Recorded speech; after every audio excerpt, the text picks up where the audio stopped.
Yes, please. Good evening, everyone. Welcome to SD Commerce Career, Sector 10, Panchkula. This is CA Dheeraj here, and hope so you're doing well.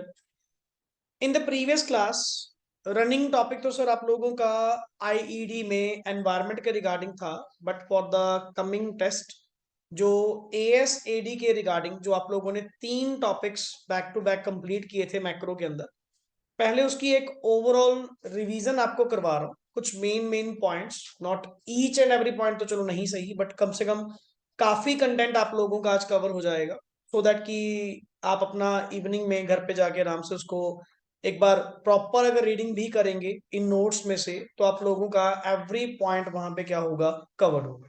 Clear. सबसे पहले तो sir हम लोगों ने start करा एएसएडी basic से। एएसएडी के बेसिक में हम लोगों ने क्या पढ़ा कि एग्रीगेट डिमांड और एग्रीगेट सप्लाई के कंपोनेंट्स क्या है। ठीक। अब जैसे आप लोगों ने फर्स्ट ऑफ ऑल जो एग्रीगेट डिमांड है, एग्रीगेट डिमांड का मतलब क्या है, सम total of demand for the goods and services. Clear. All over the economy में कितनी टोटल गुड्स एंड सर्विसेज की demand, clear, by the various sectors of the economy की जाती है during in an accounting year, that is called as aggregate demand. वैसे तो sir aggregate demand को हम कैलकुलेट बाय 4 सेक्टर इकोनॉमी में भी कर सकते हैं। क्लियर। बट हमारे सिलेबस का जो पार्ट है वो सिर्फ 2 सेक्टर इकोनॉमी है। और 2 सेक्टर इकोनॉमी में हमने कंपोनेंट्स उसके क्या पढ़े थे, एडी इज इक्वल्स टू क्या होता है, C plus I, that is consumption plus investment. और relation of AD with income level की अगर मैं बात करूं कि सर एग्रीगेट डिमांड का इनकम लेवल के साथ क्या रिलेशन है, तो एक पॉजिटिव रिलेशन है।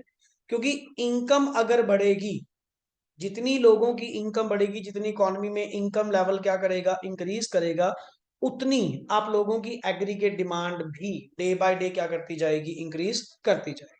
फिर तो यहाँ पे सर इन दोनों के बीच में जो रिलेशन है वो अपने आप में कौन सा रिलेशन है, एक पॉजिटिव रिलेशन है। फिर बट आपने देखा कि जो एग्रीगेट डिमांड है वो आप लोगों की स्टार्ट कहाँ से होती है सर, वाई एक्सेस से। और उसका कारण क्या था, ऑटोनोमस कंजम्पशन। क्योंकि सर एडी के जो पार्ट्स होते हैं वो कौन होते हैं, सी प्लस आई। फिर और सी अपने आप में जो कंजम्पशन है वो 2 पार्ट से मिलकर बनती है, दैट इज ऑटोनोमस कंजम्पशन और प्लस जो इनकम के ऊपर डिपेंड करे, जिसके कारण आपकी कभी भी aggregate demand zero level of income पे जीरो नहीं हो सकती। हमेशा हमेशा कुछ ना कुछ एग्रीगेट डिमांड होगी ही होगी। क्लियर। तो ये सर आप लोगों ने रिलेशन यहाँ पे पढ़ा। देन आफ्टर दैट हम लोग मूव करें component of AD in 2 sector economy. तो सर 2 सेक्टर इकोनॉमी में हमारे पास सी प्लस आई थे। देन वन बाय वन पहले हमने स्टार्ट करा सी, दैट इज कंजम्पशन। कि सर इस कंजम्पशन के अंदर लेट इट बी, ये चार्ट आप लोगों का कॉमन था यहां से लेके टिल एंड तक, हर पॉइंट पे आपका ये सेम रहा है। क्लियर। तो उस कंजम्पशन को फाइंड आउट करने के लिए जो आप लोगों ने फॉर्मूला यूज किया, लीनियर कंजम्पशन फंक्शन, इसको वर्ड क्या बोलते हैं, लीनियर कंजम्पशन फंक्शन। पेपर में चार्ट दिया होगा ना, कौन से वाला जी, ये लेवल अगर गिवन होगा तो ठीक, नहीं तो अदरवाइज एक तो आपको याद करना पड़ेगा। क्लियर। क्योंकि जो लॉन्ग क्वेश्चन आपके पास आएंगे उसमें आपको खुद लिखा होगा with the help of schedule and diagram explain क्या चीज, कंजम्पशन फंक्शन। बिल्कुल, तो वहां पे आपको अपनी ओर से लिखना पड़ेगा। अदरवाइज को न्यूमेरिकल अगर होगा तो उसमें ऑलरेडी सारा कुछ गिवन होगा, उसमें आपने कुछ नहीं करना। अब यहाँ पे C इज इक्वल्स टू आपने क्या कहा, C bar plus beta Y. अब पहली बात सर, C बार का मतलब यहाँ पे क्या होता है जी, ऑटोनोमस कंजम्पशन। अच्छा, what do you mean by autonomous consumption, जो sir irrespective of income level, ये मतलब इनकम चाहे बेशक आप लोगों की क्या हो जाए, जीरो हो जाए, बट ये ऑलवेज रिमेन क्या रहेगी, पॉजिटिव रहेगी। बिकॉज फॉर द सर्वाइवल आपको अपनी बेसिक नीड्स तो पूरी करनी पड़ेंगी ही पड़ेंगी। एंड बीटा, बीटा का मतलब क्या था, MPC। एंड वाई का मतलब क्या होता है जी, इनकम। और इसी से हम लोगों ने, मैं साथ के साथ दूसरा भी रिपीट कर रहा हूं, सेविंग्स के बारे में। सेविंग्स का आप लोगों ने क्या निकाला सर, या तो आप लोग एस बार कह लीजिए, saving bar plus 1 - beta Y, 1 - beta Y. अब 1 - बीटा का मतलब क्या हुआ कि सर एमपीसी, बीटा तो किसने यूज कर लिया, कंजम्पशन ने। तो यहाँ पे 1 माइनस बीटा एक्चुअली ये किसको डिनोट करता है, MPS, और इनकम आपकी सेम है। अच्छा, कई बार S बार तो नहीं गिवन होगा तो माइनस C बार को आप यूज कर सकते हैं यहाँ पे, क्लियर, दैट इज ये फॉर्मूला भी आप लोगों का क्या है, सेम। क्योंकि सर एक बात बताओ, जो एस बार क्या होती है, डिस सेविंग्स, ये क्या होती है, डिस सेविंग्स, और डिस सेविंग्स तेरी किसके कारण हुई होंगी, ऑटोनोमस कंजम्पशन के कारण। क्योंकि सर देखो सिंपल सी बात, जब आपकी इनकम लेवल 0 थी तो आपने अपनी बेसिक नीड्स कहां से पूरी करी होंगी, नेचुरल सेविंग से करी होंगी। तो आप यहाँ पे ये फॉर्मूलाज भी क्या कर सकते हैं, यूज कर सकते हैं। और मोस्ट ऑफ द न्यूमेरिकल जो बेसिक होते हैं उनमें वन ऑफ द फंक्शन वो आपसे यूज करवाएगा ही करवाएगा। ये पॉइंट क्लियर, यहां तक को डाउट? इसके लॉट ऑफ क्वेश्चंस आप लोगों ने ट्राई करे। सबसे पहले कंजम्पशन कर्व जो हम लोगों ने यहां से स्टार्ट करी, उसका कारण क्या था, ऑटोनोमस कंजम्पशन। इन्वेस्टमेंट तो सर आपकी है ही अल्टीमेट, कौन सी है, ये ऑटोनोमस वाली है यहाँ पे। क्योंकि इन्वेस्टमेंट में भी इसके बाद डिस्कस करेंगे, इन्वेस्टमेंट भी आपकी दो तरह की होती है, एक होती है इंड्यूस्ड इन्वेस्टमेंट और एक आपकी होती है ऑटोनोमस इन्वेस्टमेंट, क्लियर। तो अल्टीमेटली सी और आई को मिलाकर ही तो आप लोगों का क्या बनता है सर, एग्रीगेट डिमांड का, क्लियर। तो एडी के दो कंपोनेंट सी प्लस आई, सी डिस्कस हो चुका, क्लियर। आगे नेक्स्ट आगे वर्ड आता है सर ऑब्जर्वेशन को लेकर। इसके ये कुछ पॉइंट्स अच्छे हैं जो आपको हर बार क्या मिलेंगे, रेपिटेशन मिलेंगे। पहला वर्ड पढ़िए क्या लिखा हुआ है, सी इज आ, क्या लिखा हुआ है जी, पॉजिटिव फंक्शन ऑफ वाई, मतलब सी और वाई का जो रिलेशन है वो अपने आप में क्या है, पॉजिटिव। अगर इनकम बढ़ेगी तो कंजम्पशन भी, बट प्रपोर्शन दोनों में सेम कभी नहीं, क्लियर। या यूजली क्वेश्चन आपसे पूछा जाएगा क्या इनकम भी, सॉरी कंजम्पशन भी सेम प्रोपोर्शन में बढ़ती है जिस प्रोपोर्शन में आपकी इनकम बढ़ती है, कभी नहीं, क्लियर। आगे बढ़िए, with rise in income consumption also increases, however percentage increase in consumption is less than percentage increase in income. It is because after reaching a certain level, एक लेवल पे पहुंचने के बाद consumption of the people tend to increase saving also, मतलब लोगों का जो consumption pattern है वो फॉल करना स्टार्ट हो जाता है और सेविंग्स बढ़ना शुरू हो जाती हैं। इसीलिए आपका कहना ये तो ठीक था कि इनकम के बढ़ने से कंजम्पशन बढ़ती है, but by lesser rate, clear. Next word, consumption curve आपकी कौन सी है सर, स्लोप्स अपवर्ड है, क्लियर। मतलब अपवर्ड होने का मतलब दोनों के बीच में रिलेशन क्या है, positive, clear. I is autonomous investment which is not influenced by any level of income, जो विदाउट एनी प्रॉफिट मोटिव के जो इन्वेस्टमेंट की जाती है, इनकम को बिना फॉलो किए हुए की जाती है, that investment is called as autonomous investment. और AD is the sum total of C plus I. But एक मेन चीज पढ़िए जी, सी इज ऑलवेज पॉजिटिव, हाँ जी, और उसका कारण क्या होगा, this is expenditure on basic necessities for survival, thus at zero level of income C is equals to क्या होता है, C bar, that is autonomous consumption। क्योंकि कितना ही आप लोग कर लीजिए, कम से कम आप अपनी बेसिक नीड्स तो पूरी करेंगे ना, जो लाइफ की आप लोगों की नेसेसिटीज है, नेसेसिटीज तो आप पूरी करोगे, वो थोड़ी आप छोड़ सकते हैं, clear. Next is after that linear consumption function हमारा हो चुका, C is equals to C bar plus beta Y. Beta का मतलब क्या था, MPC, न्यूमेरिकल मिलेगा 2 नंबर में आपको, ऐसा कुछ मिल सकता है, क्लियर। आफ्टर दैट सर ये कुछ न्यूमेरिकल्स आप लोगों ने ट्राई करे, ये आप लोगों का पार्ट है, पढ़िए देखिए, नंबर ऑफ टाइम आप सॉल्व भी कर चुके हैं, क्लियर। नेक्स्ट ऑन भी करेंगे, क्लियर। आफ्टर दैट सर बात आई इन्वेस्टमेंट को लेकर। पहली बात तो इन्वेस्टमेंट क्या होती है, इन्वेस्टमेंट्स आर एडिशन जो मेड करी जाती हैं to the existing stock of capital, और इसके पीछे मोटिव क्या होता है, न्यू कैपिटल एसेट्स को क्रिएट करना, इनकम जनरेट करना, क्लियर। इन्वेस्टमेंट इकोनॉमिक्स में मैक्रो लेवल पे होती है दो तरह की, पहली होती है सर ऑटोनमस। ऑटोनमस का क्या मतलब हुआ, फ्री फ्रॉम, कि मतलब अल्टीमेट किसी के दबाव में नहीं, किसी के प्रॉफिट के अकॉर्डिंग नहीं, किसी के इनकम के अकॉर्डिंग नहीं, वो इन्वेस्टमेंट जो होएगी ही होएगी। इन्फ्लुएंस मतलब इंड्यूस्ड, मतलब इन्फ्लुएंस्ड, जो किसी से अट्रैक्ट होकर इन्वेस्टमेंट की जा रही है, जो इनकम को देखते हुए, प्रॉफिटेबिलिटी को देखते हुए जो इन्वेस्टमेंट की जा रही है, that is called as induced investment. Sir एक बात बताओ, मेरे को अंदर का तो नहीं पता, कम से कम डायग्राम मुझे क्लियर है, ऑटोनमस इन्वेस्टमेंट जो होगी तो नेचुरली स्ट्रेट होगी कि what ever be the level of income doesn't matter, ये इन्वेस्टमेंट तो आपकी क्या रहेगी, कांस्टेंट रहेगी। बट जो इंड्यूस्ड वाली होगी, इंड्यूस्ड वाली आपकी अपवर्ड स्लॉपिंग होगी, उसका कारण क्या है, क्योंकि देखो इनकम जितनी ज्यादा बढ़ेगी उतनी इन्वेस्टमेंट आपकी क्या होगी, इंक्रीज करेगी। क्लियर, मतलब सर देख, जब इनकम लेवल इतना था तो आपने इन्वेस्टमेंट कितनी करी, इतनी, और जब आपकी इनकम बढ़ी तो इन्वेस्टमेंट लेवल भी क्या हो गया, इंक्रीज हो गया। तो ये तो है ही इंड्यूस्ड।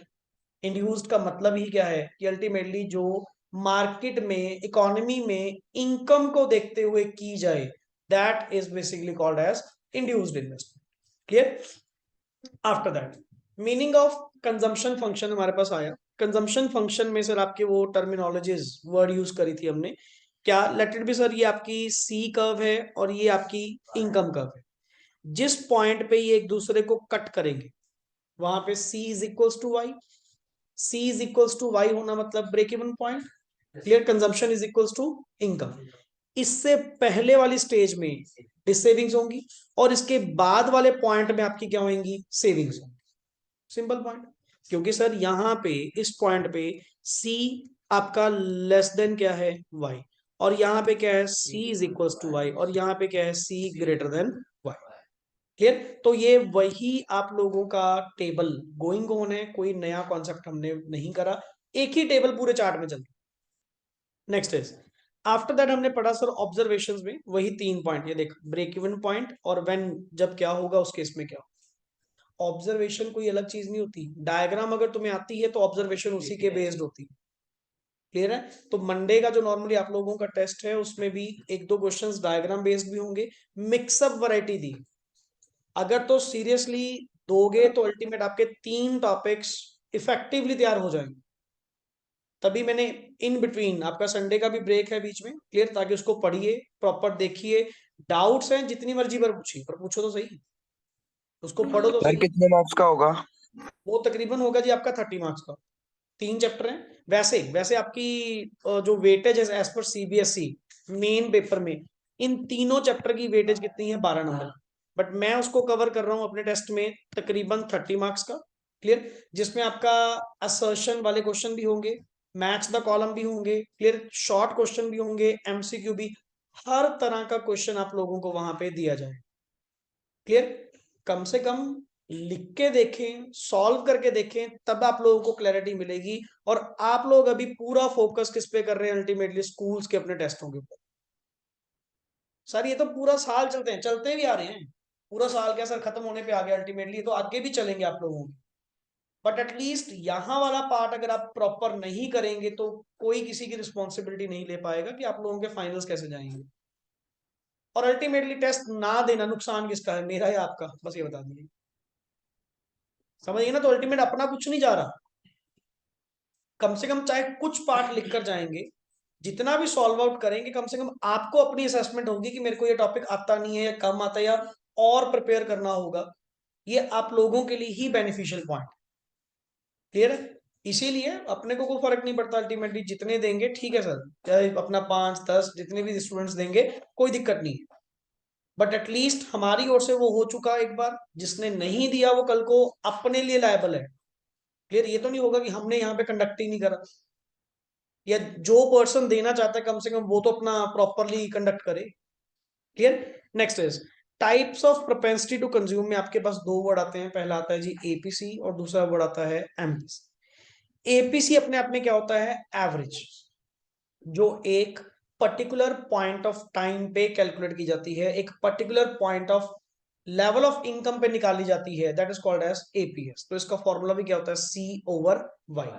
बट जो एमपीसी होती है वो ओवर द पीरियड, मतलब बिटवीन 2 लेवल्स ऑफ इनकम। क्योंकि वो मार्जिनल है ना, मार्जिनल मतलब एडिशनल, कि सर इनकम के चेंज होने से कंजम्पशन के अंदर कितना चेंज आता है, तो वहां पे फॉर्मूला आपने क्या बताया, delta C over delta Y. Clear. तो ये 2 कॉन्सेप्ट आप लोगों के मोस्ट कॉमन है, और आपने ये देखा होगा कि आपको वे complete the following type question पूछे जाते हैं, कि उसमें आप एपीसी एमपीसी कंप्लीट करके दीजिए, और ये श्योर शॉर्ट ऐसा भी न्यूमेरिकल आपको मिलेगा। समझ गए ना। तो अल्टीमेट कोई पेपर एक्सपेक्ट करना मुश्किल काम नहीं है कि इकोनॉमिक्स आपकी कैसी आएगी। बट जब आप लोग ही साथ नहीं दोगे प्रॉपरली, कि जब बेसिक्स ही नहीं पता सर, हमें तो आता ही कुछ नहीं है, तो उस केस में हम लोग भी नेक्स्ट लेवल पे कैसे निकल पाएंगे। पेपर कोई ज्यादा मुश्किल नहीं होगा, आपको एग्जैक्ट क्वेश्चन तक पता होगा कि सर इस चैप्टर में से ऐसा आएगा, बट फिर भी ना कर पाओ, फिर तो सर अल्टीमेट खत्म ही है। कि अपन वो पार्ट भी सॉल्व नहीं कर पा रहे। लगे लगाए क्वेश्चन मिलेंगे, लगे लगाए। मैक्रो का तो स्पेशली, इंडियन का तो फिर भी होता है कि उसमें तो थोड़ा घुमा फिरा के वो क्वेश्चन पूछ लेते हैं, बट मैक्रो का तो word to word sir paper ऐसा ही मिलेगा कि इस टॉपिक में से ऐसा न्यूमेरिकल आ रहा है तो वैसा न्यूमेरिकल ही आपको मिलेगा पेपर में। क्लियर? चलिए, अब प्रॉपर्टीज में सर ये थोड़ा ध्यान से पढ़ लेना, ये इंपॉर्टेंट चीज है आप लोगों के लिए, इवन मैं इंपॉर्टेंट भी बताता जा रहा हूं कि एपीसी के फीचर्स क्या हैं। क्लियर? ये मैं सारे नोट्स ग्रुप में भी क्या कर दूंगा, शेयर कर दूंगा। देखता हूँ फाइल कंप्रेस करनी पड़ेगी जितनी भी हो पाई, max to max. APC is equals to 1 होना, एपीसी 1 कब होगा? मेरे को ज्यादा नहीं सर, मेरे को सिंपल एक बात बताओ, एपीसी का फॉर्मूला क्या होता है? सी ओवर, ये 1 के बराबर कब होगा? जब दोनों इक्वल होंगे। ये ग्रेटर देन 1 कब होगा? जब सी की वैल्यू ज्यादा होगी वाइस। मेरे को तो मैथमेटिकली बता, डिनोमिनेटर जितना छोटा होगा उतनी वैल्यू क्या आएगी? ज्यादा। और जितना डिनोमिनेटर ज्यादा होगा उतनी वैल्यू क्या आएगी? आप तो लॉजिकली सोच। और मैंने आपको पहले बताया कि कोई भी क्वेश्चन करने से पहले ना उसका फॉर्मूला एक बार सोच लिया करो, फिर रिप्लाई दिया करो। अब यहाँ पे ये बता, एपीसी ग्रेटर देन, एपीसी की वैल्यू 1 से ज्यादा कब आएगी? और 1 से डाउन कब आएगी? सिंपल सी बात है, खत्म पॉइंट। क्लियर? अब आप क्या कह रहे हो? APC falls with the increase in income. क्यों? क्योंकि लोग सेविंग्स करना क्या कर देते हैं? स्टार्ट कर देते हैं। आपने ये तो कहा था कि इनकम के बढ़ने से कंजम्पशन बढ़ती है, but day by day consumption down जाती है। उसका कारण क्या था? क्योंकि लोग सेविंग करना क्या कर देते हैं? स्टार्ट कर देते हैं एक लेवल पे। Clear? And APC can never B zero, zero कभी भी नहीं होगी। क्यों? जब कंजम्पशन कभी जीरो नहीं हो सकती तो एपीसी जीरो कहां से हो जाएगी? क्लियर? तो ये प्रॉपर्टीज अपने आप में इंपॉर्टेंट है। मतलब मैंने कंटेंट पहले ही आपको रिफाइन करके लिखवाया हुआ है, अगर फिर भी आप बुक्स में से देखी जा रहे हो अल्टीमेटली, और कोई फायदा नहीं है सर। एंड गारंटीड पार्ट है, आप ये नोट्स जो आप लोगों को दिए जा रहे हैं, जो बनाए जा रहे हैं आप लोगों के द्वारा, इसी को अच्छे से कर ले, 95% ऑफ द पेपर तेरा बाहर नहीं जाना। 5% है क्योंकि सर हर चीज अपने आप में कंप्लीट नहीं होती। अगर आप लोग इतना पार्ट पहले डन करोगे तभी तो रिवीजन में कुछ नया नया नया डिस्कस करेंगे ना। अब ऑलरेडी सब लगे हुए हैं स्कूल की मस्ती में, कोई अपने स्कूल के एग्जाम्स दे रहा है, कोई प्रैक्टिकल्स दे रहा है, ये तो चलता रहेगा भाई। ये आपको साल के पहले दिन भी बताई थी और अभी बता रहे हैं, ये तो चलती रहेगी फॉर्मेलिटी। स्कूल लेवल पे तो सिलेबस कब के कंप्लीट हो चुके होंगे शायद। अब तो पेपर में भी पूरे पूरे बुक्स, पूरे पूरे सिलेबस ही आ रहे होंगे। उसमें परफॉर्मेंस तुम्हें तुम्हारी वेल नॉन पता है कि आप कहाँ पे स्टैंड करते हो, तो ठीक है स्कूल की फॉर्मेलिटी आप लोग करना पड़ेगा, देना पड़ेगा। क्लियर? बट उसके चक्कर में जो यहाँ मिस कर रहे हो, यहाँ पे जो क्लासेस हैं, फिर सर अल्टीमेट वो दोबारा नहीं हो पाएगी। समझ गए ना? तो कम से कम यहाँ वाला पार्ट अपना रेगुलर रखें, यहाँ वाली रिवीजन अपनी रेगुलर रखें, ताकि उसमें कोई लैकिंग आपको नहीं मिलनी चाहिए। नेक्स्ट आगे, marginal propensity to consume, MPC अपने आप में क्या होता है जी? MPC is the ratio of change in consumption expenditure over change in income. ये बताओ, एमपीसी जीरो हो सकता है क्या? एमपीसी जीरो, पहली बात तो एमपीसी क्या है? मार्जिनल, एडिशनल इनकम का एडिशनल एक्सपेंडिचर, क्या जीरो हो सकता है? यस, हो सकता है सर। एवरेज कभी जीरो नहीं होगा। ये तो मैंने एडिशनल इनकम कमाई, मैंने कुछ भी नहीं खर्च करा। मैंने एडिशनल इनकम कमाई, मैंने उसमें से कुछ भी खर्च नहीं करा, जरूरी थोड़ा कि खर्च करूंगा। और एमपीसी क्या 1 हो सकता है? एमपीसी 1 हो सकता है? बिल्कुल सर, मैंने सारा खर्च कर दिया। समझ गए ना पार्ट, ये चीज। यस, फॉर एग्जांपल, चलो ये तो ठीक है। इसकी प्रॉपर्टीज पे आओ, मैं तो प्रॉपर्टीज मेन पढ़ा रहा हूं आपको, पढ़िए जी। वैल्यू ऑफ एमपीसी, देख पहली वर्ड क्या लिखा हुआ है? रेंजेस बिटवीन जीरो से। अब एमपीसी जीरो कब होगा? जब सारा बचा लिया, सारा सेव कंज्यूम जीरो करा। और 1 के बराबर कब होगा? सारा खर्च कर। फॉर्मूला सोचा, delta C over delta Y. 1 कब होगा? जब दोनों इक्वल होंगे, मतलब 100 कमाया 100 खर्च कर दिया। और जीरो कब होगा? 100 कमाया, कुछ भी खर्च नहीं करा। तो इसकी जो वैल्यू है वो जीरो से लेके 1 के बीच में ही क्या करेगी? लाइफ में। हाउ एवर, ये तो वही एक्सप्लेन करा हुआ है। तो इनका डिफरेंस तेरे सामने यहाँ पे लिखा हुआ है ऑलरेडी, ये आप अपने लेवल पे रीड कर सकते हैं। फिर और वो याद जरूर रखना, क्या चीज? एपीसी एक पर्टिकुलर लेवल ऑफ इनकम पे निकाला जाता है और मार्जिनल टू डिफरेंट लेवल्स के बीच में निकाला जाता है, between two levels of income. Clear? चलिए, यहां से वर्ड चलता है जी आपका एग्रीगेट सप्लाई। एग्रीगेट सप्लाई का मीनिंग आपने क्या पढ़ा sir? It is the total flow of goods and services in an economy during a period of 1 year. एक साल में ऑल ओवर द इकोनॉमी कितनी गुड्स एंड सर्विसेज फ्लो करती हैं, that is called as aggregate supply. Clear? या जिसको तुम produced बोल सकते हो, क्योंकि जितना बनाओगे उतना ही बेचोगे, उतनी सप्लाई करोगे ना। क्लियर? तो अल्टीमेटली सर यहाँ पे एएस को इनकम से भी कहा जाता है कि एएस इज इक्वल्स टू क्या होती है? इनकम। नेचुरली सर, क्योंकि मेरी ओर से सप्लाई करना, मेरी ओर से सप्लाई करना, गुड्स एंड सर्विसेज को बेचना मेरी क्या बनेगी? इनकम। तो मैं ये कह सकता हूं कि जितना मैं प्रोड्यूस करूंगा, जितनी मैं सप्लाई करूंगा, उतनी ही मेरी क्या होगी? इनकम होगी। क्लियर? और इनकम के दो पार्ट्स होते हैं, या तो तुम क्या करोगे? कंज्यूम करोगे, या तुम क्या करोगे? सेव करोगे। तो कहने का मतलब एएस के भी कंपोनेंट्स क्या हुए? C plus S. यहां तक क्लियर? अब कंजम्पशन पार्ट हो चुका। सेविंग्स पार्ट में आप लोग क्या डिस्कस कर रहे थे कि सर अगर मुझे इनकम बता दीजिए, कंजम्पशन बता दीजिए, सेविंग मैं ऑटोमेटिकली खुद ही निकाल लूंगा। और जिसके पास कंजम्पशन और सेविंग्स है तो मैं एएस भी निकाल लूंगा। और एएस को वैसे तो अल्टीमेटली यहाँ पे एएस इज इक्वल्स टू क्या होता है? इनकम ही लिख देते हैं भाई। समझ गए ना पार्ट? यहाँ पे सर ये चीज हम लोगों ने रीड आउट करी। और सेविंग्स का जो रिलेशन आप लोगों ने पढ़ा, सेविंग्स भी इनकम के साथ क्या होती है? Positive related. जो नेगेटिव से होती हुई, नेगेटिव होने का कारण क्या था? जब सर हमारे पास कुछ मतलब कंजम्पशन हमारी, जब कंजम्पशन हमारी ऑटोनोमस होती है, मतलब जब जीरो लेवल ऑफ इनकम आपकी होती है, फिर भी आप कुछ तो कंज्यूम करोगे ना, तो वो कंजम्पशन कहाँ से होती है? आप लोगों की सेविंग्स में से। क्लियर? तो जीरो कब होंगी? ये जो सेविंग्स जीरो कब होंगी? जीरो सर हम जब इनकम C होगी इज हमारी, इक्वल्स टू क्या होगा? Y होगा। 100 कमाया, 100 खर्च कर दिया, तो जीरो सेविंग्स। ये पॉजिटिव कब होंगी? जब पॉजिटिव जब हमारे Y ज्यादा होगी और C क्या होगा? कम। स्टेजेस।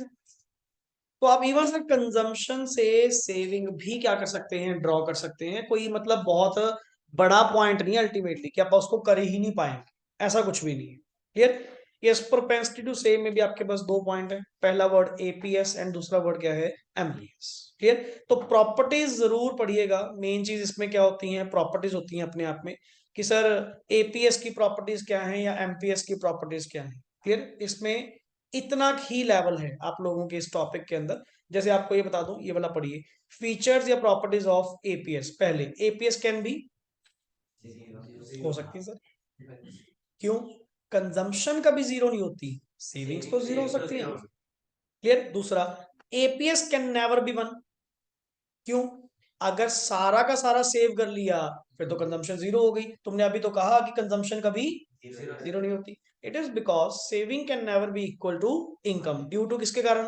ऑटोनॉमस। देख, मेन वर्ड तो पहले चैप्टर में यही बैठा है अकेला। अगला पढ़िए जी, APS can never be more than 1। क्यों? जितना कमाओगे उसी में से सेव करोगे ना, उससे ज्यादा कैसे सेव कर लोगे? तो इसकी वैल्यू हमेशा आपकी कितनी होगी सर? 1 से नीचे ही होगी। 1 भी नहीं होगी, 1 से नीचे ही होगी।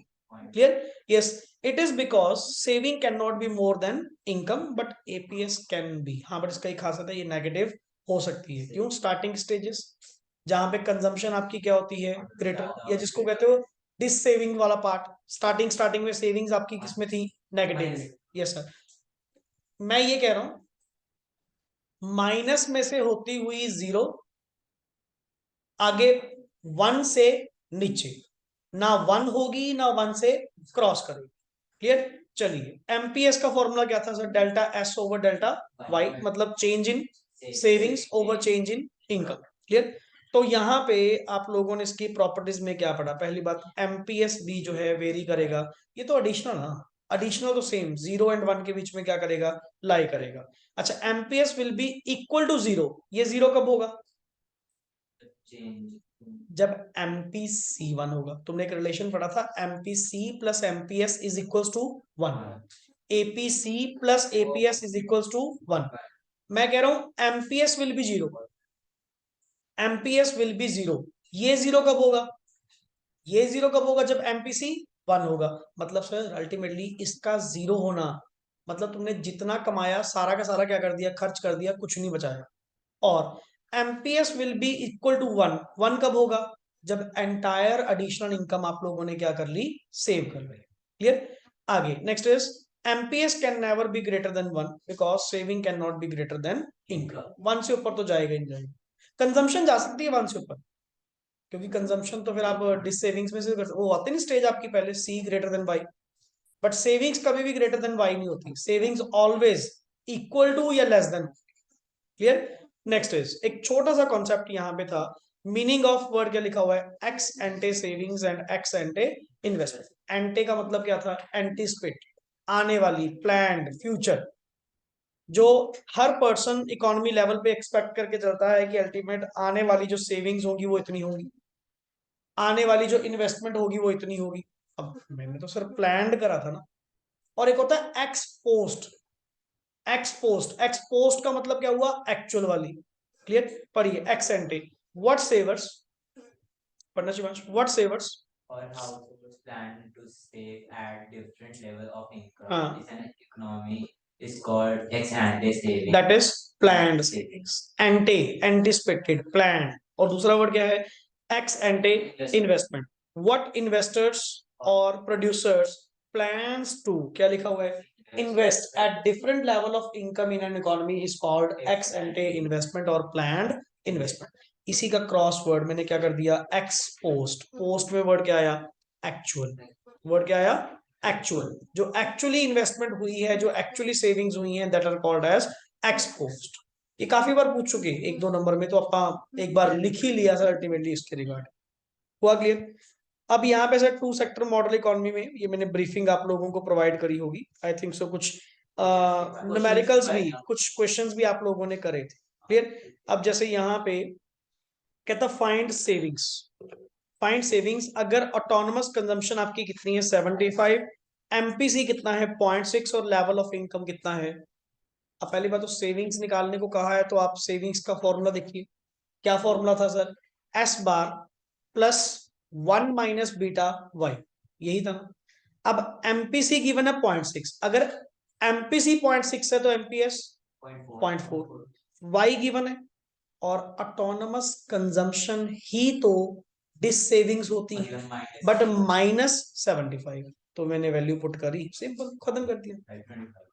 ये लिटरली सर मतलब एक लेवल पे आपको बच्चों वाले क्वेश्चन लगे सर, अल्टीमेट है लेवल नहीं अपना ये, जो 1-1 2-2 नंबर में क्वेश्चन ये पूछे जाएंगे, पर फिर भी ना दिमाग काम करे, फिर अपन डेड है। क्लियर? नेक्स्ट इज आगे चलिए। ये तो सर आपके कुछ क्वेश्चंस थे या कुछ रिलेशंस यहाँ पे मैंने आपको एक्सप्लेन किए थे कि कैसे APC plus APS is equals to 1 होता है या MPC plus MPS is equals to 1 होगा। ये रहा तेरा क्वेश्चन, वो कंप्लीट द फॉलोइंग टेबल यहाँ पे दिया गया था। तुझे क्या होगा? लेवल ऑफ इनकम या कंजम्पशन या कुछ भी next on fill in the blanks की तरह होंगे, वहां पे आपने वो टेबल क्या करना होगा? कंप्लीट। क्लियर? ये जरूर प्रैक्टिस करिएगा। और एक छोटा सा कॉन्सेप्ट, कॉन्सेप्ट ऑफ पढ़िए जी, एम्प्लॉयमेंट एंड अनएम्प्लॉयमेंट। ये ऑलरेडी पढ़ चुके हैं। फुल एम्प्लॉयमेंट किसको वर्ड बोलते हैं sir? In which all those जो काम कर सकते हैं, काम करने को रेडी हैं, and getting work at the prevailing wage, काम मिल भी रहा है, तो उस केस में वर्ड क्या बोलते हैं? Full employment. बट एक होती है फ्रिक्शनल अनएम्प्लॉयमेंट। फ्रिक्शनल कौन सी होती है? फ्रिक्शनल मींस जो for a while, some time period के लिए जब आप फ्री रहते हैं। It occurs during the time period when workers leave one job and join some other job. Clear? अच्छा, स्ट्रक्चरल कौन सी होती है? जो due to change in structure के कारण, this is associated with structural changes in the economy. जैसे economy में स्ट्रक्चरल चेंजेस आई, मैनुअल की जगह कंप्यूटराइज्ड काम हो गया, जिसके कारण कुछ लोग अपनी नौकरी से हाथ धो बैठे। ठीक है सर, स्ट्रक्चरल चेंजेस हुई हैं। ये चीज लेबर इंटेंसिव की जगह वही है, कैपिटल इंटेंसिव काम हो गया। ये होते हैं स्ट्रक्चरल चेंजेस होना। Clear? It occurs in the time period when they are not working due to lack of knowledge required to work. Clear? कि अल्टीमेट सर उस केस में जो नॉलेज चाहिए होती है काम करने के लिए, उनके पास वो नॉलेज ही नहीं है, तभी तो वो काम नहीं कर पा रहे। अब जैसे मैं कह रहा हूँ मेरे को कंप्यूटर चलाना नहीं आता, तो उस केस में वो स्ट्रक्चरल चेंजेस होंगी। सच्ची नहीं बोल रहा, वैसे बता रहा हूँ कि अल्टीमेटली कि उस केस में हम क्या कहते हैं कि बहुत सारे लोग ऐसे थे जब मैनुअल से क्या हुआ, कंप्यूटराइज्ड हुआ, बहुत लोगों को काम छोड़ना पड़ा, उनको समझ ही नहीं आया कि ये चलता कैसे था। क्लियर। अच्छा, वॉलंटरली अनएम्प्लॉयड का मतलब क्या होता है? जो काम कर सकते हैं, ठीक है ना, बट वो विलिंग टू वर्क नहीं एट द प्रिवेलिंग। जैसे वॉलंटरली अनएजुकेटेड कह लीजिए कि आप पढ़ने को तैयार ही नहीं हो, अल्टीमेटली उस केस में आप वहां पे वर्ड यूज करेंगे वॉलंटरली कि अपनी मर्जी से। बट एक्चुअली जो अनएम्प्लॉयड की डेफिनेशन में कवर होते हैं वो कौन होते हैं? इनवॉलंटरली, जो काम करने के लिए एबल हैं, willing to work हैं, but not getting the work at the prevailing wage rate, they are called as involuntarily unemployed. Clear. तो ये आई थिंक सो हमारा लास्ट कॉन्सेप्ट था जो ASAD सिंपल वाले में, सिंपल बेसिक टॉपिक में आप लोगों ने क्या किया था, कंप्लीट किया। क्लियर। आफ्टर दैट हम लोगों ने टॉपिक जो नेक्स्ट आगे स्टार्ट किया, AS and AD equilibrium and investment multiplier. इसमें दो वर्ड थे, एक तो आपने इक्विलिब्रियम फाइंड आउट करा और इन्वेस्टमेंट मल्टीप्लायर का कॉन्सेप्ट था। क्लियर। जिसमें वो न्यूमेरिकल्स जो आप कह रहे थे K is equals to 1/1 minus MPC, वो ये वाला topic multiplier. Clear. ASAD equilibrium में सुनिए, फर्स्ट अप्रोच तो आपकी क्या थी सर? हमारे अकॉर्डिंग, केन्जियन के अकॉर्डिंग, एक इकोनॉमी इक्विलिब्रियम की पोजीशन में कहां पे होगी? जहां पे AS इज इक्वल्स टू क्या होगा? AD। और मैंने आपको पहले बताया था ये टॉपिक आप लोगों का प्लान्ड पॉइंट ऑफ व्यू से है। मैंने एक्चुअल AD यहाँ पे वर्ड यूज नहीं करा, ना एक्चुअल AS यूज करा। ये आप चाहते हैं कि आपका इक्विलिब्रियम ऐसे स्टक करे। क्लियर। तो AD is equals to AS first approach, और AD के जब कंपोनेंट्स में गए तो यहाँ पे क्या आया? C प्लस आई। AS के कंपोनेंट्स में क्या आया? C plus S। क्लियर। तो C दोनों तरफ कॉमन, तो जहां पे I इज इक्वल्स टू क्या होगा? S होगा, वहां पे भी आपकी इकोनॉमी किसमें होगी? इक्विलिब्रियम में होगी। तो ये दो अप्रोचेस के थ्रू आप लोगों ने डायग्रामेटिक थ्रू क्या करा? इक्विलिब्रियम स्टक करा। क्लियर। तो इक्विलिब्रियम लेवल ऑफ इनकम, ये वही चीज आपका पढ़ना चाहिए एक बार, equilibrium level of income output employment हाँ, implies that there is no surplus or deficit. Deficiency in the economy, कि हम नहीं चाहते सर हमारी इकोनॉमी में किसी तरह की कोई सरप्लस बचे या कोई डेफिशिएंसी हो, हम चाहते हैं कि इक्वालिटी रहे। ये तो पॉसिबल नहीं सर। कहता तभी तो सोच रहा हूँ, एक्चुअल तो कभी हो ही नहीं पाएगा ना, क्योंकि मार्केट में कभी ना कभी आपका AD का लेवल कभी कम होगा या कभी ज्यादा होगा, ये आपको फ्लक्चुएटिंग मिलेगा ही मिलेगा। आगे, what is produced is demanded by the economy, कि जो मैं बना रहा हूँ उतना ही डिमांड करें। एग्जैक्ट कैसे मैच करेगा? ये तो पॉसिबल नहीं है ना। और वो ठीक है, आपकी अप्रोच है, आप चाहते हो कि ऐसा हो। Under AD and AS approach, it is assumed that yes, It is planned level of demand by various sectors of the economy. Various sectors में कौन आते हैं? चार, 4 सेक्टर्स ऑफ द इकोनॉमी कौन से आपके? Household, producer, clear, number 2 और number 3 government, number 4 rest of the world, जो स्टार्टिंग के सर्कुलर फ्लो में आपने पढ़े थे। क्लियर। AS is planned level of aggregate supply. देख दोनों जगह वर्ड क्या चल रहा है? Planned level, planned level. Clear. Yes, first approach, determination of equilibrium by AD-AS approach. पढ़िए जी, the equilibrium level of income is determined where planned level of AD is equal to planned level of AS. yes assumption, the following table is based on, अच्छा table यहाँ पे draw करा होगा ना आपने, इसी के बेसिस पे main word is the above table shows that economy is at equilibrium, कहां पे? एट 300 करोड़ ऑफ इनकम, क्योंकि वहां पे आपका S is equals to IB है और AD is equals to AS। Clear.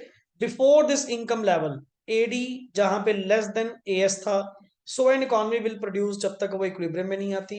और इस लेवल के बाद आपकी सप्लाई ज्यादा हो गई, डिमांड कम हो गई, तो आपको अपनी प्रोडक्शन क्या कर देनी चाहिए? स्टॉप कर देनी चाहिए, जब तक आप अपने इक्विलिब्रियम पे वापस नहीं पहुंचते। क्लियर। ऑब्जर्वेशन में तेरे सामने बिल्कुल सिंपल कर्व, जो इनकम कर्व है, AS कर्व है 45 डिग्री। क्लियर। और AD आपकी हमेशा स्टार्ट कहां से होती है? Y access. क्लियर, कंजम्पशन के कारण। तो जहां पे एक दूसरे को कट करेंगे that is your equilibrium level of income.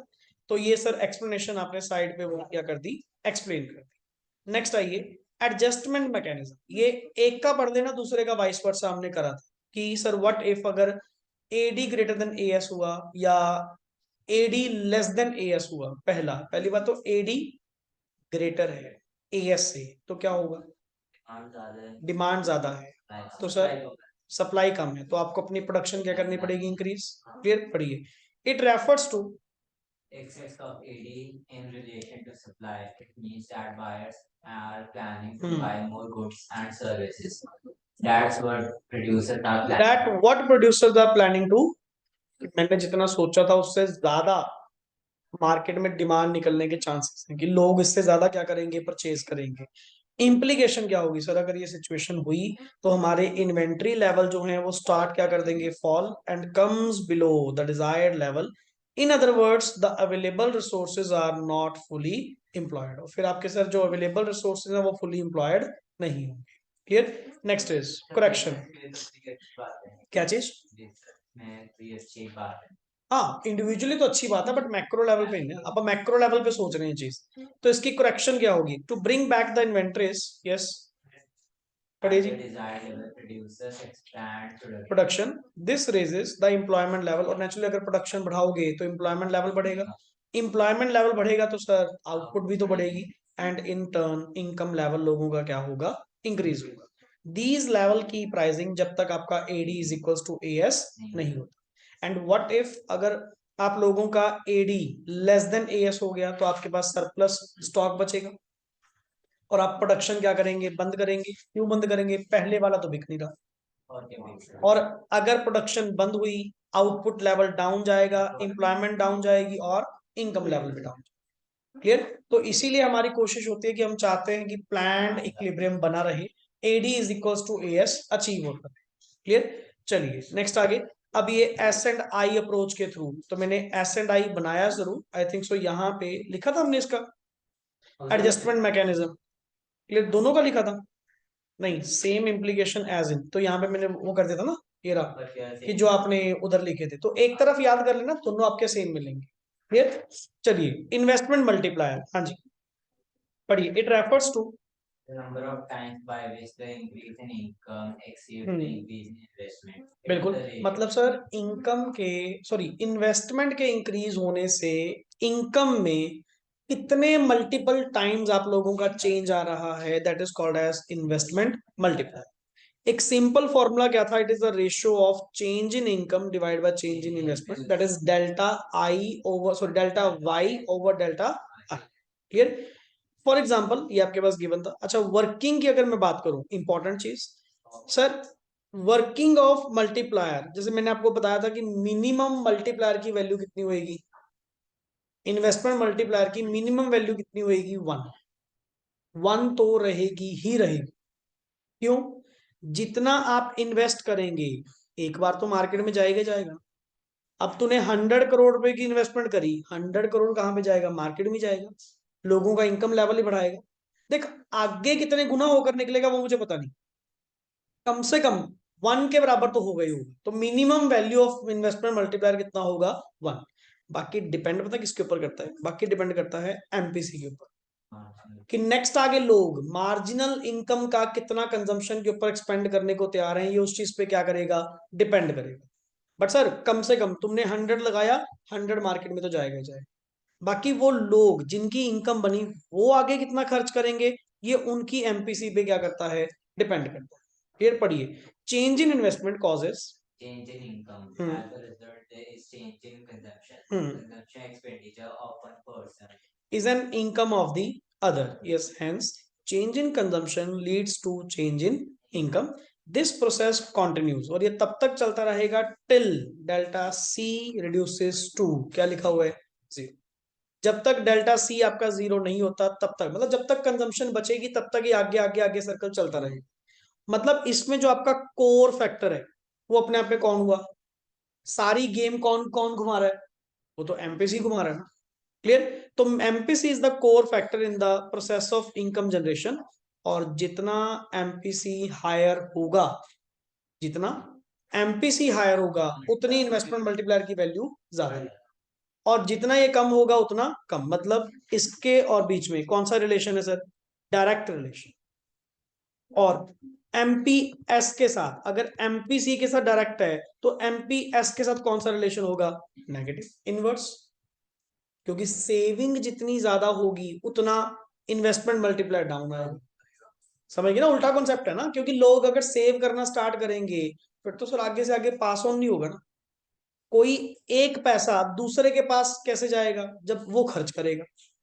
तो एमपीसी को बढ़ावा दीजिए कि मार्जिनल प्रोपेंसिटी टू कंज्यूम जितनी ज्यादा होगी उतना इन्वेस्टमेंट मल्टीप्लायर आप लोगों का बढ़िया चलेगा। नेक्स्ट इज इसका फॉर्मूला, एक और आपने क्या कहा, K is equals to 1/1 minus MPS, या सॉरी एमपीसी, और या 1/एमपीएस, क्योंकि sir ultimately MPC plus MPS ये दोनों किसके बराबर होते हैं, 1 के। तुझे दोनों में से कोई एक तो गिवन होगा ना अल्टीमेटली। यस, कैरेक्टरिस्टिक्स पढ़िए जी। हाँ जी, ये अच्छा पॉइंट है। Multiplier works in, both forward and backward. अच्छा फॉरवर्ड मल्टीप्लायर मतलब बढ़ता है। बढ़ना, आगे को जाना। मतलब इन्वेस्टमेंट के बढ़ने से इनकम अगर बढ़े तो उसका नाम क्या दे दिया, फॉरवर्ड इन्वेस्टमेंट मल्टीप्लायर। और इन्वेस्टमेंट के कम होने से इनकम अगर कम हो तो उसको वर्ड क्या बोल दिया, backward investment multiplier. Clear. Yes, positive relation between MPC and multiplier. Naturally sir आपने पहले बता ही दिया कि एमपीसी की वैल्यू जितनी क्या होगी, ज्यादा होगी, उतना मल्टीप्लायर आप लोगों का क्या आएगा, अच्छा आएगा। क्लियर। और जितना कम होगा उतना कम। बट एमपीएस के साथ इसका जो रिलेशन है वो अपने आप में कौन सा रिलेशन है, इनवर्स। इनवर्स मतलब नेगेटिव सर, उल्टा, कि एमपीएस की वैल्यू सेविंग्स जितनी ज्यादा होंगी उतना मल्टीप्लायर का वैल्यू क्या आएगा, डाउन। क्लियर। यस प्लीज आगे। अब कुछ एग्जांपल्स आई थिंक सो यहाँ पे आप लोगों ने ट्राई करी, इसकी इंपॉर्टेंट है। सर पेपर में क्वेश्चन Clear? आया था कि न्यूमेरिकल में शो करना है किसमें, इन्वेस्टमेंट तो कोई एक, जैसे उसमें बुक में आपके पास एग्जांपल भी गिवन है, चाहे तो मैं बाद में ड्रॉ भी करवा दूंगा, उसमें कुछ नहीं है, सिंपल एग्जांपल ले लीजिए कि लेटेड भी जैसे ये 100 था, जैसे मैंने ऊपर ये एग्जांपल दी हुई थी ना, यहाँ पे 100 करोड़ था, 100 करोड़ यहाँ पे इनकम आई, और लेटेड भी तेरा एमपीसी कितना है, 0.5। समझ गए ना। अब सर्कल के सर्कल के सर्कल बनाता रहे, ये 100 करोड़ जब आगे जाएगा तो कितना पास होगा, 50 करोड़। 50 करोड़ किसी की इनकम, फिर आगे वो कितना खर्च करेगा, 25 करोड़, फिर आगे वो कितना खर्च करेगा, 12.5 करोड़, फिर आगे वो कितना खर्च करेगा, 6.25। समझ गए ना, ऐसे आज चलता जाएगा। तो 2-4 एग्जांपल्स देके वो लाइन लगा देना, ऐसा तो बुक में कंप्लीट नहीं है। समझ गए ना। सर मैंने ये करा था, ये एमपीएस की मल्टीप्लायर की शो करते हैं। ये तो न्यूमेरिकल है, अगर उन्होंने वर्किंग पूछी है ना तो वर्किंग में वो चार्ट बनेगा, वर्किंग में फिर वो चार्ट बनेगा जैसे मैं आपको बता रहा हूँ जो बुक्स में आपके गिवन है वो चीज। अदरवाइज एग्जांपल लेके कोई भी आप बता सकते हो कि सर अल्टीमेट अगर आप इतनी इन्वेस्टमेंट करते हैं तो वो नेक्स्ट ऑन, और एमपीसी अगर इतना है तो वो इतना मल्टीपल होकर वो आपका निकलेगा, और टोटल मनी क्रिएशन आपकी इतनी, ये चीज। हाँ जी, हुआ क्लियर यहाँ तक। इसके न्यूमेरिकल्स अच्छे हैं, दोबारा बता रहा हूँ, क्लियर। मैंने नंबर ऑफ टाइम्स करवाए भी हुए हैं काफी क्वेश्चंस इसमें, तो यही क्वेश्चंस अगर आप दोबारा प्रॉपर वे से देख लेते हैं तो अल्टीमेट काफी क्वेश्चंस की आप लोगों की प्रैक्टिस यहाँ पे हो जाएगी। यहाँ तक clear.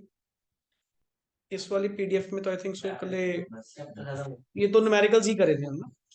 And the last excess demand and deficient demand में हम लोगों ने पॉइंट क्या पढ़े। अब ये टॉपिक आप लोगों का है एक्चुअल बेसिस, कि जब आप प्लान्ड को कंपेयर करेंगे विद द एक्चुअल। बट उसके लिए पहले आपको सप्लाई का कॉन्सेप्ट अच्छे से समझना होगा कि सर क्या आप अपनी सप्लाई चेंज कर सकते हैं।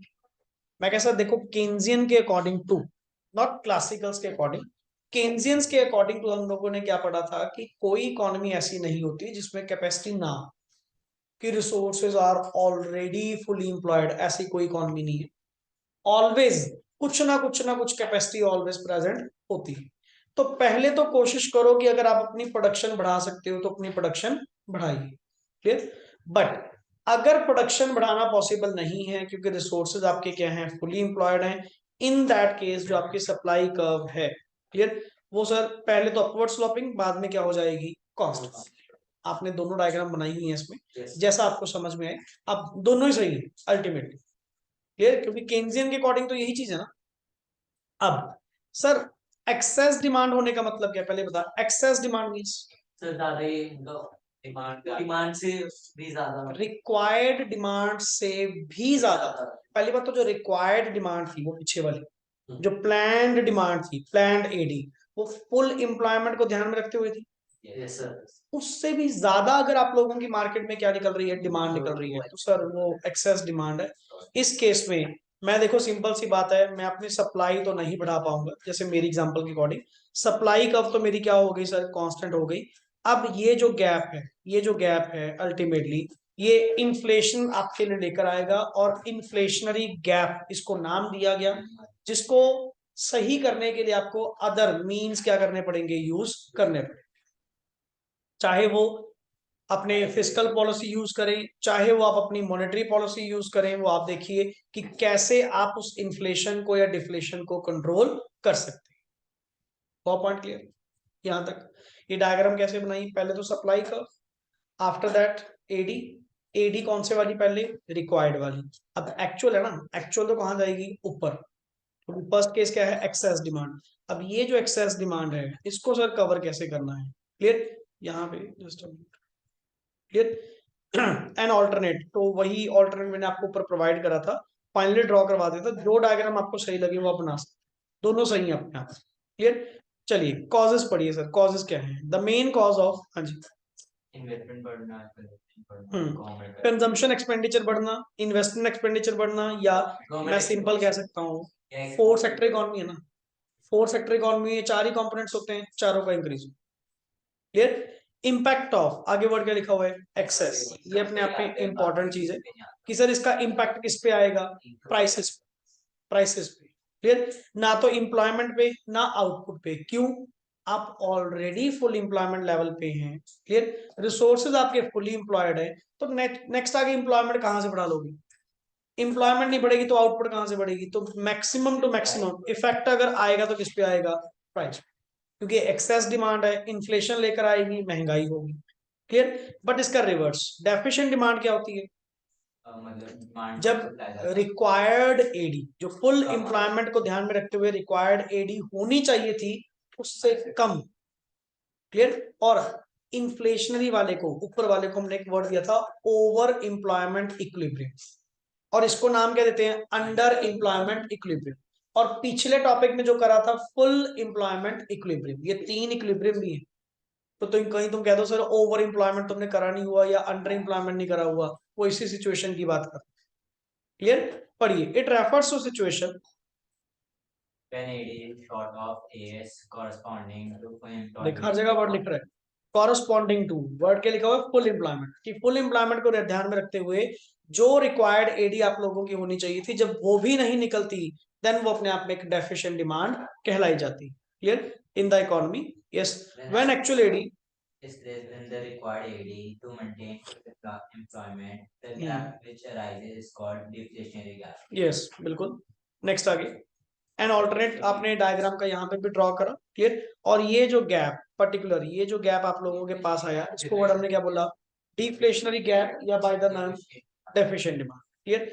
इसके भी सेम सर ऑब्जर्वेशन आपने लिखने के बाद कॉजेस तो रिवर्स कर दिया, एंड इम्पैक्ट में हमने वही तीन वर्ड, इसमें एम्प्लॉयमेंट पे भी इम्पैक्ट आएगा, आउटपुट पे भी आएगा, और प्राइसेस पे भी आएगा, क्लियर। क्योंकि यहाँ पे पॉसिबिलिटी थी, clear, as the level of investment falls in an economy the level of employment also decreases, क्योंकि मार्केट में डिमांड ही नहीं, तो मैं इतनी सप्लाई करके करूंगा क्या, मैं अपनी प्रोडक्शन कम कर लूंगा, और एम्प्लॉयमेंट कम होना मतलब आउटपुट कम होना, आउटपुट कम होगी तो नेचुरली प्राइस इनकम कम होगी, क्लियर। तो ये एक डिफरेंस भी, ये मतलब इन नटशेल यहाँ पे अपने क्रक्स उसका क्या कर लिया था, फाइंड आउट कर लिया था, क्लियर। बट इसमें मेन चीज ये है, क्लियर, ये टॉपिक ये अपने आप में अच्छा है कि सर एक्सेस डिमांड को या डेफिशिएंट डिमांड को आप कौन कौन सी पॉलिसी के थ्रू कैसे उसको एडजस्ट कर सकते हैं, तो पॉलिसी हमारे पास है ही दो, पहला फिस्कल पॉलिसी, दूसरा मॉनेटरी पॉलिसी। तो आप लोगों का टॉपिक कौन सा,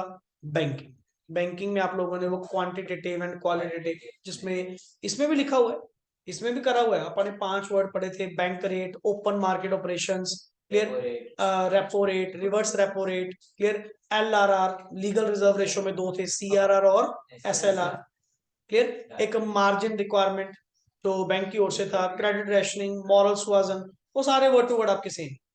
हाँ, रही बात फिस्कल पॉलिसी को लेकर, सर फिस्कल पॉलिसी में गवर्नमेंट के पास आइटम ही दो हैं पैसे को कंट्रोल करने के लिए, या तो इनकम या वर्ड क्या है, एक्सपेंडिचर। देखो सिंपल सी बात, आप ये देखिए कि मार्केट में आपने कंट्रोल किसको करना है। देखो अगर आप वर्ड बोल रहे हो एक्सेस डिमांड है, तो उसका कारण क्या था, कि मार्केट में मनी सप्लाई ज्यादा है और डेफिशिएंट डिमांड है, तो मतलब मार्केट में मनी सप्लाई कम, उसके व्यू पॉइंट से सोचें कि आप उसको इंक्रीज करेंगे या डिक्रीज करेंगे या क्या करेंगे, समझ गए ना। बट श्योर शॉर्ट ये वन ऑफ द क्वेश्चन आपको मिलेगा ही मिलेगा, क्योंकि इसमें आपको प्रॉपर वो बनाकर लिखना होता है कि सर अगर ऐसा होगा तो क्या करेंगे। और इसमें नंबर आपको सिर्फ इस बात के नहीं मिलेंगे कि आपने क्या कर दिया कि अल्टीमेट, जैसे यहाँ पे आपको लिखवाया होगा टैक्स के केस में डेफिनेशन लिखवाई ना, गवर्नमेंट एक्सपेंडिचर के केस में, क्लियर। तो अल्टीमेट अपन ने सीधा क्रक्स लिख लिया था, तो आप इसकी लाइन प्रॉपर बनाएंगे कि सर अगर ऐसा होगा तो लोगों की इनकम कम होगी, इनकम कम होगी तो डिमांड कम होगी, डिमांड कम होने से आपकी जो सिचुएशन है वो अंडर कंट्रोल है। ये पूरी लाइन बनानी पड़ेगी, एक्सप्लेन करना पड़ेगा। सिर्फ ऐसा नहीं करना आपने लिख दिया कि सर इसको इंक्रीज कर दो या डिक्रीज कर दो, ये तो ठीक है, ये वन मार्क्स के लिए ठीक है, क्लियर। बट इसको प्रॉपर वे से आपको क्या करना पड़ेगा, एक्सप्लेन करना पड़ेगा हर पॉइंट। हुआ कॉन्सेप्ट क्लियर। तो ये आप लोगों का एक्सेस डिमांड और डेफिशिएंट डिमांड के रिलेटेड था। एक जस्ट मैं ओवरव्यू कह सकता हूँ, नॉट डिटेल्ड बेसिस पे कि ईच एंड एवरी वर्ड यहाँ पे डिस्कस हुआ होगा। काफी सारे पॉइंट्स हैं जो आप लोगों के पेंडिंग भी रहे होंगे, क्लियर। बट ये तीनों के तीनों मैं ग्रुप में आप लोगों के साथ शेयर कर देता हूँ, क्लियर। बट मंडे आप लोगों का इस चीज का टेस्ट है, तो प्रॉपर वे से आप अपना टेस्ट पढ़कर आइए और इसको अटेंड कीजिए। तो अगर डिफेंस पे ज्यादा खर्चा करेंगे तो कुछ और करनी पड़ेगा। बिल्कुल पड़ेगा, डिफेंस पे खर्चा करना मतलब एक्सपेंडिचर बढ़ना। मतलब बाहर के मतलब डिफेंस ये रहा गवर्नमेंट एक्सपेंडिचर में लिखा हुआ, देखो गवर्नमेंट एक्सपेंडिचर में ये पड़ा डिफेंस ऑफ द कंट्री, और एक्सपेंडिचर बढ़ाओगे तो मनी सप्लाई और बढ़ेगी। पर इसमें और इम्पोर्ट, इसमें और उसमें मतलब इम्पोर्ट समझा नहीं। इम्पोर्ट करा है ना बाहर से पैसा तो अब फिर नहीं होगा, अगर इंपोर्ट कर रहे हो फिर तो आप उल्टा यहाँ की मनी सप्लाई कम ही कर रहे हो ना, क्योंकि आप बाहर भेज रहे हो वो चीज। ये चीज मेरे को लगा नॉर्मली डिफेंस पे यहाँ पे इंडिया में खर्चा करना वो चीज, क्लियर। चलिए ठीक है जी, बाकी rest we will do on the Monday.